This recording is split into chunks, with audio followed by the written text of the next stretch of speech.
नमस्कार विद्यार्थी मित्रांनो, आता आपण ज्या क्षणाची वाट पाहत आहात सकाळपासून तो आता क्षण आलेला आहे. कारण 11वी प्रवेश 2026चे सीट अलॉटमेंट राऊंड 1चे सीट अलॉटमेंट जाहीर झालेले आहे. विद्यार्थ्यांनो, आपण आज या व्हिडिओमध्ये बघणार आहोत की आपले सीट अलॉटमेंट आपण कसे चेक करायचे आणि अलॉटमेंट लेटर कसे डाउनलोड करायचे आणि पुढची प्रोसिजर काय असेल आपण ह्या व्हिडिओमध्ये बघणार आहोत. तर चला विद्यार्थ्यांनो, आपण व्हिडिओला सुरुवात करूया. सर्वप्रथम गुगलचा एक आपला फोनचा कोणताही ब्राउझर ओपन करा. त्यामध्ये सर्च करा MHA-FYJC admission.in या पहिल्या वेबसाईटवरती क्लिक करा. लगेचच 11वी ॲडमिशनचं हे पोर्टल ओपन होते.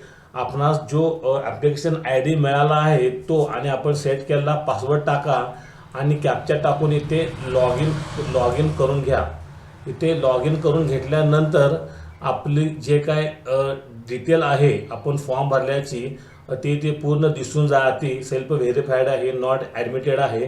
तर इथे आपण इथे एक आपणास कॅप ॲडमिशनचा कॉलम दिलेला आहे. तर इथे आपण कॅप अलॉटमेंटवरती क्लिक करायचे आहे.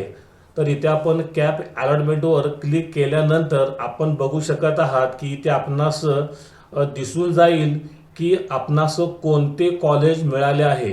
तर इथे माझ्या विद्यार्थिनीस इथले एक लोकल कॉलेज मिळाले आहे, कारण त्याला पर्सेंटेज चांगले होते.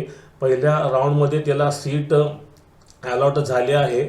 इथे आपण बघू शकत आहात की इथे आपण जो कॅप 1 कॅप 2 भरले आहे याच्या बरोबर खालीच कॅप अलॉटमेंट स्टेटस आहे. यावर आपण क्लिक केल्यानंतर आपलं इथं पूर्ण नाव, आपण भरलेली माहिती, आपला मेरिट नंबर आणि आपणास कोणते कॉलेज मिळाले आहेत ते इथे येऊन जाईल. इथे आपण बघायचं आहे विद्यार्थ्यांनो.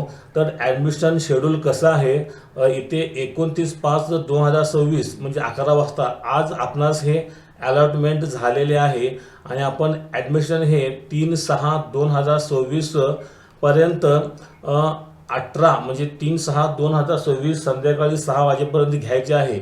इथे आपण कोणकोणते डॉक्युमेंट अपलोड केले होते ते पण इथे दिसून जाईल. त्यांनी इथे एक सूचना दिलेली आहे, ती आपण सूचना पण वाचून घ्यायची आहे. ते जर काय म्हणतात की kindly upload all the documents. जे काय इथे काय आपणास डॉक्युमेंट अपलोड करता येत नाहीत. आणि जर इथे आपण प्रिंट ॲप्लिकेशन लेटरमध्ये जायचं आहे आणि आपण हे ॲप्लिकेशन प्रिंट काढून घ्यायचे आहे. आणि हे आपण ॲप्लिकेशन प्रिंट काढून घेतल्यानंतर आपण जी डॉक्युमेंट दिली होती, तर आपले आधार कार्ड, आईवडिलांचे Aadhaar card, caste certificate, bank passbook, उत्पन्नाचा दाखला, हमीपत्र, आपण भरलेला अर्ज, या पासपोर्ट साईज फोटो, आधार सीडिंगचं लेटर, हे सर्व आपण डॉक्युमेंट एका ठिकाणी करायची आहेत. आणि हे आपण जी प्रिंट डाउनलोड करतो ती झालेली प्रिंट, या सगळ्याचा एक आपण बंच तयार करायचा आहे. आणि हा आपण बंच तयार करून आज किंवा उद्यापासून कॉलेजमध्ये गेलं तर चालते. आपण कॉलेजमध्ये जायचं आहे आणि कॉलेजमधील सर्व प्रोसिजर पूर्ण करून आपण आपली ॲडमिशन प्रक्रिया पूर्ण करायची आहे. एक आपला ओरिजिनल सेट आणि झेरॉक्सचे 2 सेट करा विद्यार्थ्यांनो. एक सेट झेरॉक्सचा कॉलेजमध्ये जमा करा. ओरिजिनल LC मार्कशीट, अजून काही आपणास अजून मार्कशीट मिळाली नाही आहे, जी आपली ऑनलाईनची कॉपी असेल ती कॉपी, LC, तुमचे आधार कार्ड, आईचे वडिलाचे आधार कार्ड, कास्ट सर्टिफिकेट, उत्पन्नाचा दाखला असेल तर हमीपत्र, आपण अगोदर भरलेला अर्ज आणि हे अलॉटमेंट लेटर इत्यादी कागदपत्रे घेऊन जाऊन आपण जायचं आहे आणि आपली ॲडमिशन प्रक्रिया पूर्ण करायची आहे. मी ते बघतो प्रिंट अलॉटमेंट लेटर म्हटल्यानंतर इथे आपणास अलॉटमेंट लेटरची प्रिंट देखील काढता येते. आपण ही प्रिंट काढून घ्यायची आहे.